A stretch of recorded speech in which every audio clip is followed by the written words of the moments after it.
రోజులో కొంచెం సేపైనా సరే నీ పాదార విందాలను చక్కగా విధి విధానంగా అభిషేకించుకోవాలి, పూజ చేసుకోవాలి.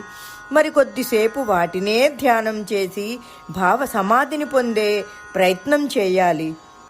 మరి కొంతసేపు నీ కథలను పెద్దలు చెబుతుంటే ఆలకిస్తూ ఉండాలి. ఇంకొద్దిసేపైనా ఆర్తితో నీ నామగుణాలను కీర్తన చేయాలి. మనస్సును నీ పరం చేసి జీవితమంతా ఇలా గడుపుకుంటూ ఉన్నవాడే జీవన్ముక్తుడవుతున్నాడు.